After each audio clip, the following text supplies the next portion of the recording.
ವೀಕ್ಷಕರೆಲ್ಲರಿಗೂ ದೈನಿಕ ರಾಶಿ ಫಲ ವಿಶೇಷ ಕಾರ್ಯಕ್ರಮಕ್ಕೆ ಸ್ವಾಗತ. ಇವತ್ತಿನ ಈ ವಿಡಿಯೋದಲ್ಲಿ ನಾವು ವರ್ಷ 2026ರ ಮೇ ತಿಂಗಳಿನ 9ನೇ ತಾರೀಕಿನ ದಿನ ಮಕರ ರಾಶಿಯ ಫಲಗಳನ್ನು ತಿಳಿದುಕೊಳ್ಳಲಿದ್ದು, ಈ ದಿನ ಮಕರ ರಾಶಿಯ ಜಾತಕದವರ ಪಾಲಿಗೆ ಹೇಗೆ ಸಾಬೀತಾಗಲಿವೆ, ಈ ದಿನ ಗ್ರಹ ನಕ್ಷತ್ರಗಳ ಸ್ಥಿತಿಗತಿಗಳೇನು ಮತ್ತು ಇಲ್ಲಿ ಉಂಟಾಗಲಿರುವ ಯೋಗಗಳ್ಯಾವುವು, ಈ ಯೋಗಗಳ ಪ್ರಭಾವ ನಿಮ್ಮ ಮೇಲೆ ಹೇಗೆ ಕಾಣಿಸಿಕೊಳ್ಳಲಿದೆ, ಜೊತೆಗೆ ಈ ದಿನಗಳಂದು ನೀವು ಹೊಂದಿರಬೇಕಾದ ಎಚ್ಚರಿಕೆ ಏನು ಅನ್ನೋದೆಲ್ಲವನ್ನ ವಿಸ್ತಾರ ರೂಪದಲ್ಲಿ ಇಲ್ಲಿ ತಿಳಿದುಕೊಳ್ಳೋಣ. ಮಾಹಿತಿ ತಿಳಿದುಕೊಳ್ಳುವುದಕ್ಕೂ ಮುನ್ನ ನಮ್ಮ ವಿನಂತಿ ಎಂದರೆ, ನೀವಿನ್ನೂ ನಮ್ಮ ಚಾನೆಲ್ ಸಬ್ಸ್ಕ್ರೈಬ್ ಮಾಡಿಲ್ಲವೆಂದರೆ ದಯವಿಟ್ಟು ಈಗಲೇ ನಮ್ಮ ಚಾನೆಲ್ ಅನ್ನು ಸಬ್ಸ್ಕ್ರೈಬ್ ಮಾಡಿ. ಹಾಗೆ ನಿರಂತರ ವಿಡಿಯೋ ಅಪ್ಡೇಟ್ಸ್ಗಳಿಗಾಗಿ ಪಕ್ಕದ ಬೆಲ್ ಐಕಾನ್ ಕ್ಲಿಕ್ ಮಾಡಿ. ವಂಶ ಪಾರಂಪರ್ಯ ಜ್ಯೋತಿಷ್ಯರು ನಂಬರ್ 1 ವಶೀಕರಣ ಸ್ಪೆಷಲಿಸ್ಟ್. ವೃತ್ತಿ, ಉದ್ಯೋಗ, ಮದುವೆ, ಹಣಕಾಸಿನ ಸಮಸ್ಯೆ, ವ್ಯಾಪಾರ, ಆರೋಗ್ಯ ಸಮಸ್ಯೆಗಳಿಗೆ ಫೋನಿನ ಮೂಲಕ ಪರಿಹಾರ. ಇದೇ ಕರೆ ಮಾಡಿ. ವೀಕ್ಷಕರೇ, ದೈನಿಕ ರಾಶಿ ಫಲಗಳನ್ನು ತಿಳಿದುಕೊಳ್ಳುವುದಕ್ಕೂ ಮುನ್ನ ಈ ದಿನ ಗ್ರಹ ನಕ್ಷತ್ರ ತಿಥಿಗಳ ಮಾಹಿತಿ ಮತ್ತು ಯೋಗಗಳ ಕುರಿತು ನೋಡೋಣ. ಈ ದಿನವು ಶನಿವಾರದ ದಿನವಾಗಿರಲಿದ್ದು, ವೈಶಾಖ ಮಾಸದ ಕೃಷ್ಣ ಪಕ್ಷದ ಸಪ್ತಮಿಯ ತಿಥಿ ಇರಲಿದೆ. ಸಪ್ತಮಿ ತಿಥಿಯು ಈ ದಿನ ಮಧ್ಯಾಹ್ನದ 2:02 ಇರಲಿದ್ದು, ನಂತರದಲ್ಲಿ ಅಷ್ಟಮಿ ತಿಥಿ ಪ್ರಾರಂಭವಾಗಲಿದೆ. ಜೊತೆಗೆ ಈ ದಿನ ರಾತ್ರಿಯ 11:24 ಶ್ರವಣ ನಕ್ಷತ್ರದ ಗೋಚರವಿರಲಿದ್ದು, ನಂತರದಲ್ಲಿ ಧನಿಷ್ಠ ನಕ್ಷತ್ರದ ಗೋಚರ ಪ್ರಾರಂಭವಾಗಲಿದೆ. ಜೊತೆಗೆ ಈ ದಿನ ರಾತ್ರಿಯ 2:36 ಶುಕ್ಲ ಹೆಸರಿನ ಯೋಗ ಇರಲಿದ್ದು, ನಂತರದಲ್ಲಿ ಬ್ರಹ್ಮ ಹೆಸರಿನ ಯೋಗ ಪ್ರಾರಂಭವಾಗಲಿದೆ. ಇನ್ನು ಈ ದಿನ ಚಂದ್ರದೇವನು ಮಕರ ರಾಶಿಯಲ್ಲಿ ಗೋಚರಿಸಲಿದ್ದೆ, ಅದೇ ಸೂರ್ಯದೇವನು ಈ ದಿನ ಮೇಷರಾಶಿಯಲ್ಲಿ ಗೋಚರಿಸಲಿದ್ದಾನೆ. ಇನ್ನು ಈ ದಿನದಂದು ಅಭಿಜಿತ್ ಮುಹೂರ್ತ ಬೆಳಿಗ್ಗೆಯ 11:51 ಇಂದ ಮಧ್ಯಾಹ್ನದ 12:45 ಇರಲಿದೆ. ಇದು ಈ ದಿನದ ಗ್ರಹ ನಕ್ಷತ್ರ ತಿಥಿಯ ಕುರಿತಾದ ಮಾಹಿತಿಯಾಗಿದ್ದು, ಇದರ ಆಧಾರದ ಮೇಲೆ ನಿಮ್ಮ ದಿನಚರಿಯಲ್ಲಿಯೂ ಬದಲಾವಣೆ ಕಂಡುಬರಲಿದೆ.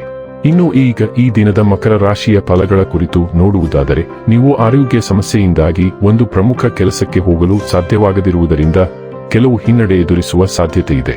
ಆದರೆ ನಿಮ್ಮನ್ನು ಮೇಲೆತ್ತಲು ನಿಮ್ಮ ತಾರ್ಕಿಕತೆಯನ್ನು ಬಳಸಿ. ಚಂದ್ರನ ಸ್ಥಾನದಿಂದಾಗಿ ಇಂದು ನಿಮ್ಮ ಹಣವನ್ನು ಅನಗತ್ಯ ಕೆಲಸಗಳಿಗೆ ಖರ್ಚು ಮಾಡಬಹುದು.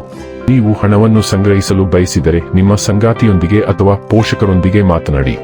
ಮಕ್ಕಳ ಜೊತೆಗಿನ ನಿಮ್ಮ ಕಠಿಣ ವರ್ತನೆ ನಿಮಗೆ ಸಿಟ್ಟು ಬರಿಸಬಹುದು.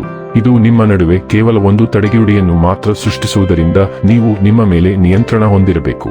ನಿಮ್ಮ ಕರೆಯನ್ನು ಮುಂದುವರಿಸುವ ಮೂಲಕ ನಿಮ್ಮ ಪ್ರಣಯದ ಸಂಗಾತಿಯನ್ನು ಚುಡಾಯಿಸುತ್ತೀರಿ. ನೀವು ವಿವಾಹಿತರಾಗಿದ್ದರೆ, ನಿಮಗೆ ಮಕ್ಕಳು ಸಹ ಇದ್ದರೆ ಇಂದು ನಿಮಗೆ ದೂರು ಮಾಡಬಹುದು, ಏಕೆಂದರೆ ನೀವು ಅವರಿಗೆ ಉಚಿತ ಸಮಯವನ್ನು ನೀಡುತ್ತಿಲ್ಲ. ನಿಮ್ಮ ಧರ್ಮಪತ್ನಿಯನ್ನು ನಿಯಮಿತವಾಗಿ ಅಚ್ಚರಿಗೊಳಿಸುತ್ತೀರಿ, ಇಲ್ಲದಿದ್ದರೆ ಅವರಿಗೆ ಅಭದ್ರತೆಯ ಭಾವನೆ ಕಾಡಬಹುದು. ಕೂದಲು ಅಂದಗೊಳಿಸುವಿಕೆ ಮತ್ತು ಮಸಾಜ್ನಂತಹ ಚಟುವಟಿಕೆಗಳು ಸಾಕಷ್ಟು ಸಮಯ ತೆಗೆದುಕೊಳ್ಳಬಹುದು ಮತ್ತು ಇದರ ನಂತರ ಸಾಕಷ್ಟು ಉತ್ತಮವಾಗಿ ಸಹ ಅನುಭವಿಸುವಿರಿ. ನಿಮ್ಮ ಆಲೋಚನೆಗಳು ಸಾಮಾನ್ಯವಾಗಿ ತೀಕ್ಷ್ಣವಾಗಿರುತ್ತವೆ, ಆದರೆ ಇಂದು ಅಭದ್ರತೆಯು ಅವುಗಳನ್ನು ಆವರಿಸಬಹುದು.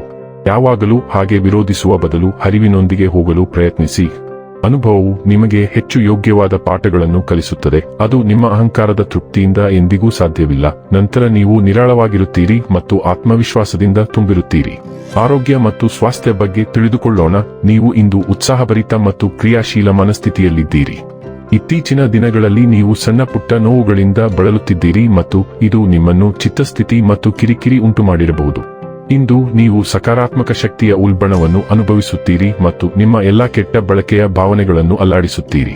ನಿಮ್ಮ ಆರೋಗ್ಯ ಸಮಸ್ಯೆಗಳನ್ನು ನೇರವಾಗಿ ನಿಭಾಯಿಸಲು ಮತ್ತು ಹೆಚ್ಚು ಸಕ್ರಿಯ ಜೀವನ ಶೈಲಿಗೆ ಮರಳಲು ನೀವು ಸಿದ್ಧರಿದ್ದೀರಿ. ಡೈಲಿ ಲವ್ ಮತ್ತು ರಿಲೇಶನ್ಶಿಪ್ ಬಗ್ಗೆ ತಿಳಿದುಕೊಳ್ಳೋಣ. ಇಂದು ನೀವು ನಿಮ್ಮ ಕುಟುಂಬದ ವಿಷಯಗಳಲ್ಲಿ ವಿಶೇಷ ಆಸಕ್ತಿ ವಹಿಸುವುದು ಅತ್ಯಗತ್ಯ. ನೀವು ಸ್ವಲ್ಪ ಸಮಯದಿಂದ ನಿಮ್ಮ ವೃತ್ತಿ ಜೀವನದ ಬದ್ಧತೆಗಳಿಗಾಗಿ ನಿಮ್ಮ ಸಂಬಂಧಗಳನ್ನು ನಿರ್ಲಕ್ಷಿಸುತ್ತಿದ್ದೀರಿ. ನಿಮ್ಮ ವೃತ್ತಿ ಜೀವನದಲ್ಲಿ ನೀವು ಏನು ಮಾಡಬೇಕೆಂದುಕೊಂಡಿದ್ದೀರೋ ಅದನ್ನು ಸಹ ನೀವು ಸಾಧಿಸಿದ್ದೀರಿ. ಆದ್ದರಿಂದ ಈಗ ನೀವು ಸಂಬಂಧಗಳತ್ತ ನಿಮ್ಮ ಗಮನ ಹರಿಸಬೇಕು. ಈ ಹಂತದಲ್ಲಿ ನಿಮ್ಮ ಸಂಬಂಧಗಳನ್ನು ಪೋಷಿಸುವುದು ನಿಮ್ಮ ಜೀವನಕ್ಕೆ ಕೆಲವು ಪ್ರಮುಖ ಅಂಶಗಳನ್ನು ಪೂರೈಸುತ್ತದೆ. ವೃತ್ತಿ ಮತ್ತು ಹಣ ಬಗ್ಗೆ ತಿಳಿದುಕೊಳ್ಳೋಣ. ದಿನದ ಸೂಕ್ಷ್ಮ ಶಕ್ತಿಯು ನಿಮ್ಮ ಪ್ರೀತಿ ಪಾತ್ರರನ್ನು ರಕ್ಷಿಸುವಂತೆ ನಿಮ್ಮನ್ನು ಪ್ರೋತ್ಸಾಹಿಸುತ್ತದೆ. ಬೇಗನೆ ಹೊಂದಿಕೊಳ್ಳುವ ಸ್ವಭಾವವು ದ್ವಿಸ್ವಭಾವದ ಮನಸ್ಥಿತಿಯನ್ನು ತರುತ್ತದೆ. ಇದು ನಿಮ್ಮನ್ನು ಅಸಮಂಜಸವೆಂದು ಭಾವಿಸುವಂತೆ ಮಾಡುತ್ತದೆ. ಸಂಬಂಧಗಳ ಮೇಲೆ ಕೇಂದ್ರೀಕರಿಸಿ ಮತ್ತು ಅತಿಯಾದ ಭೋಗವನ್ನು ತಪ್ಪಿಸಿ. ಆದಾಗ್ಯೂ ಪ್ರಣಯ ಆಸಕ್ತಿಗಳಲ್ಲಿ ಅಹಂಕಾರದ ಉದ್ವಿಗ್ನತೆಗಳು ಹೊರಹೊಮ್ಮಬಹುದು. ಇದು ಹತಾಶೆ ಅಥವಾ ವ್ಯಕ್ತಪಡಿಸದ ಆಸೆಗಳಿಗೆ ಕಾರಣವಾಗಬಹುದು. ಇನ್ನು ಕೊನೆಯದಾಗಿ ಈ ದಿನ ಮಾಡಿಕೊಳ್ಳಬೇಕಾದ ಉಪಾಯಗಳ ಕುರಿತು ನೋಡುವುದಾದರೆ, ಬಿಳಿ ಶ್ರೀಗಂಧವನ್ನು ಹಣೆಯ ಮೇಲೆ ಹಚ್ಚಿಸುವುದರಿಂದ ಆರ್ಥಿಕ ಪರಿಸ್ಥಿತಿ ಉತ್ತಮವಾಗಿರುತ್ತದೆ. ವೀಕ್ಷಕರೇ, ಇದಾಗಿತ್ತು ಮಕರ ರಾಶಿಯ ಜಾತಕದವರ ದೈನಿಕ ರಾಶಿ ಫಲದ ಮಾಹಿತಿ. ಮಾಹಿತಿ ಇಷ್ಟವಾದರೆ ವಿಡಿಯೋವನ್ನು ಲೈಕ್ ಮತ್ತು ಶೇರ್ ಮಾಡಿ. ಹಾಗೆ ಚಾನೆಲ್ ಸಬ್ಸ್ಕ್ರೈಬ್ ಮಾಡುವುದರ ಜೊತೆಗೆ ನಿರಂತರ ವಿಡಿಯೋ ಅಪ್ಡೇಟ್ಸ್ಗಳಿಗಾಗಿ ಪಕ್ಕದ ಬೆಲ್ ಐಕಾನ್ ಕ್ಲಿಕ್ ಮಾಡಿ.